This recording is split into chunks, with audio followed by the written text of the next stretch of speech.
Привет, дорогие вязальщицы! Вы на канале Пара Спиц, с вами Тоня Февралева. Сегодня будем вязать вот такой вот узор со складками.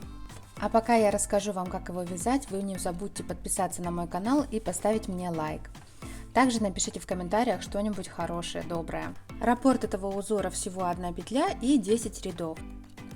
Набираем нужное количество петель. Прежде чем начать вязать узор, провяжем 4 установочных ряда, которые больше не повторятся нигде.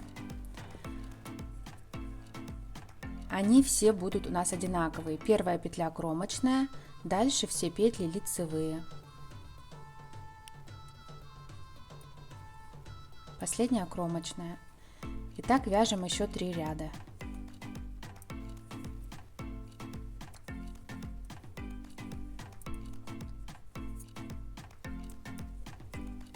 Итак, теперь перейдем к самому узору. Первый ряд вяжем по следующей схеме. Первая петля кромочная. Дальше провязываем лицевой петлю за переднюю стенку и за заднюю стенку эту же петлю. И так до конца ряда.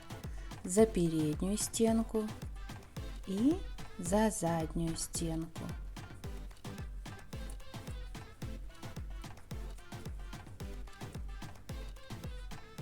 Последняя петля кромочная.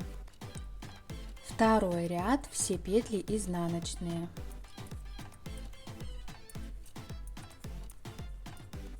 Третий ряд, все петли лицевые. Четвертый ряд, все петли изнаночные.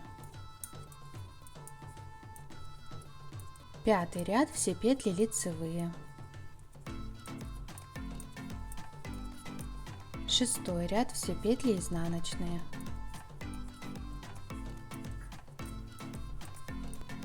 Седьмой ряд вяжем по схеме. Кромочная петля, 2 петли провязываем вместе и до конца ряда так провязываем. 2 петли вместе, 2 петли вместе, лицевой. Последняя кромочная. Восьмой ряд, все петли лицевые. Девятый ряд, все петли лицевые. И 10 ряд, все петли лицевые. Вот мы связали наш узор. Повторяйте эти 10 рядов и получите вот такой вот узор со складками. Вот так вот выглядит его изнаночная сторона, а так лицевая. Смотрится он очень прикольно, он эластичный, и туда тянется. Смотрите, как классно будут смотреться рукава из такого узора.